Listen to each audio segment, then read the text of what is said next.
Chair recognizes the lady from Davis.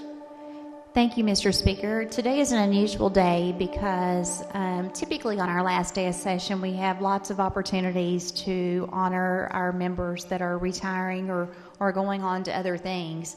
And today is not like any other day, so therefore we're just going to do the best we can today. Typically we would have all the members on the floor and lots of camaraderie and opportunities for us to really join in and wish people well, but since that is not the case, we will do the very best we can to make sure that we honor our people that have served with us, and we appreciate them. The fine gentleman here beside me, I feel like I'm introducing a page right now, which is you can 6 foot, and we will definitely let you come back and page anytime. This fine gentleman is the gentleman from Callaway, and he came to the legislature representing the 5th District in 2019. Representative has been in public service for more than 40 years as a police officer, a county judge executive, and finally as a state representative. Representative Elkins has served on the local government, agriculture, and state government committees. And Representative Elkins has truly gone above and beyond an extra mile in serving the people of the 5th District.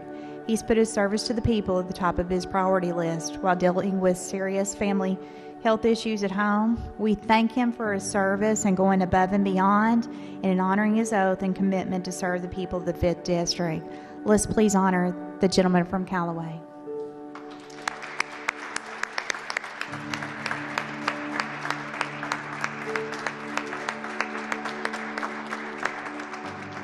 Unfortunately, the gentleman from Russell is not with us today.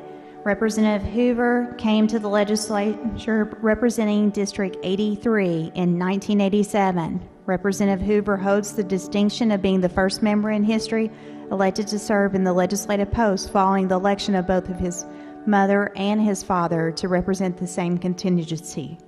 Representative Hoover has served as the Minority Caucus Chair, the House Minority Leader, the longest in Kentucky history, and served 2017 as Speaker of the House, the first Republican elected in over 90 years. Representative Hoover serves on the Elections, Constitutional Amendments, and Intergovernmental Affairs and Judiciary Committees. Please join me in honoring the gentleman from Russell.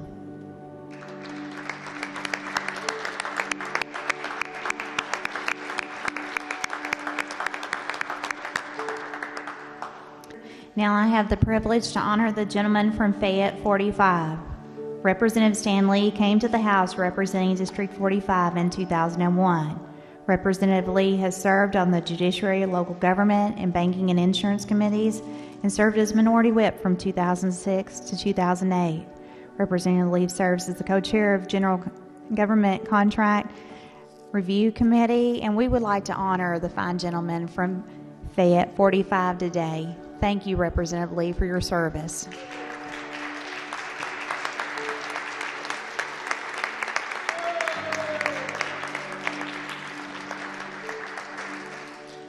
Gentleman from Fayette, are you adamantly wanting to speak there? Go ahead, I'm just aggravated. Thank you, Mr. Speaker. I would like to briefly just say a word or two with your indulgence, and I kind of expected a gold watch, but I guess that's not going to happen. I do want to say I appreciate the honor. Thank you. I guess I can dispense with formalities. Thank you, Suzanne. I appreciate that.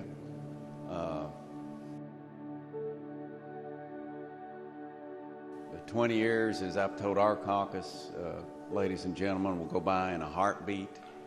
But it's been a real honor and a privilege to serve. I've got to meet and work with a lot of wonderful people, smart people, talented people, dedicated people. Like Stephen Rudy over there, I remember when he came in and sat beside me years ago, and I learned many things from young Stephen. And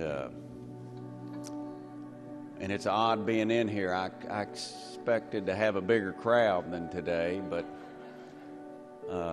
I understand the circumstances, and I would just like to close by saying this. You know, Rocky was in here a little while ago, and I wanted to shake his hand, Mr. Speaker.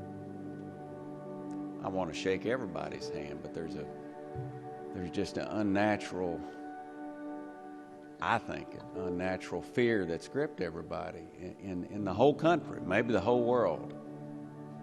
And I hope we can overcome that. Representative Harris, I hope we can overcome that. Representative Booker, I hope we can overcome that. Because God didn't give us a spirit of fear. And we all seem to be cowering in our homes right now, and I think it's sad. And I want us all to get back. And I congratulate the House and the Senate for staying in session and doing the work of the people. I had a lady call me, a constituent call me just yesterday, raising Cain about why we were over here. And after I calmed her down, I explained the reason. She understood. This is a co-equal branch of government, and this is where the people's voice is heard. And she finally realized that and accepted that. And as an aside, indicated that she would not change her party registration from Republican. But we have this spirit of fear, and I hope we can overcome that. And I'll close by saying this, that a famous American once said, "Give me liberty or give me death." And you know, life's a risk. When you get in the car, there's a risk you'll get hit and you could be killed. When you go to a baseball game, there's a risk you could be hit by a fly ball and be killed. And there's a risk of just walking in here right now, I suppose. But I pray, like we've told the world for some 244 years, that we'll live by the motto, "Give me liberty or give me death."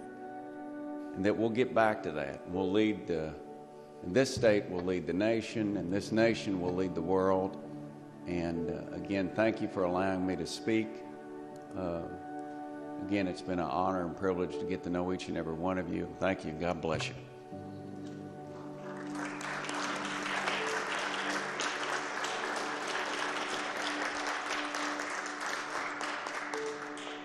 Godspeed, gentlemen from Fayette. Continue for God to bless your family. Thank you so much. Our next one is the gentleman from Shelby 58, Representative Rob Rothenberger. He came to the House of Representatives of the District 58 in 2017. Representative Rothenberger has previously served as Shelby County Judge Executive since 2003. Representative Rothenberger serves as a local government committee where he is currently vice chair, having served as chairman in 2018. Representative Rothenberg also serves on the Agriculture and Veterans Military Affairs and Public Protection Committees. Please join me in congratulating and wishing the very best for our gentleman from Shelby, Representative Rob Rothenberger.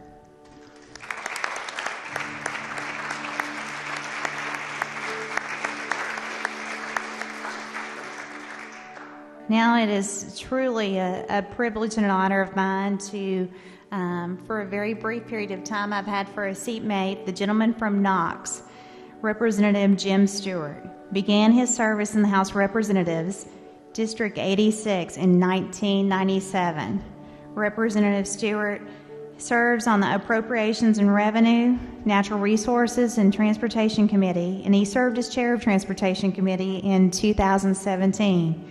And probably one of my favorite, most recent memories of the fine gentleman from Knox is whenever I heard, as recent as him helping some people get in the building recently, hearing people go down the hall and talk about someone offered to let him in, and they told him his name was Jim Stewart, and someone referenced, I didn't know he was still alive.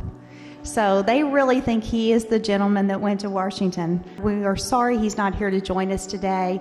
We all know that the pages that will come through here in the future will truly, truly miss this gentleman. So someone else is going to have to step up their game with our pages, but let's honor the fine gentleman from Knox today.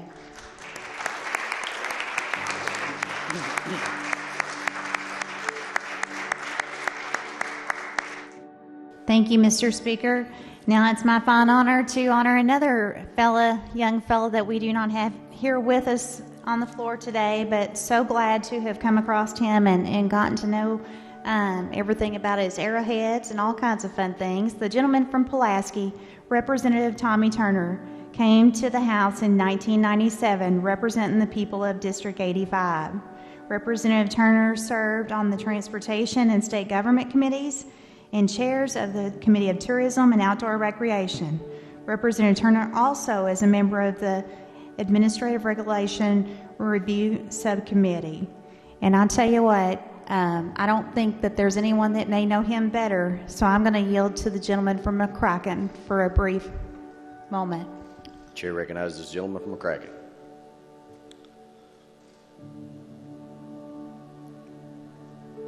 Thank you, lady. Mr. Speaker,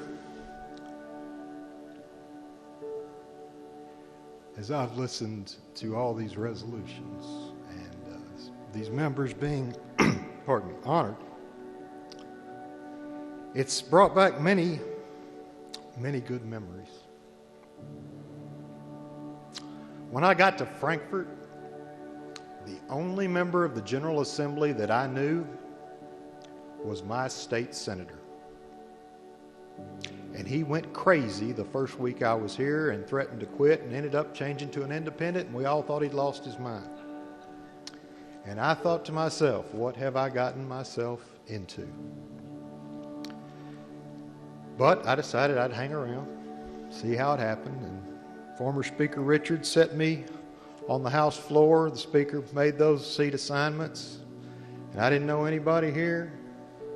Didn't know what these buttons were, because during my freshman orientation, we had snow days and we never even got to come to the House. So my first day on the House floor was the first time I'd ever been on the House floor.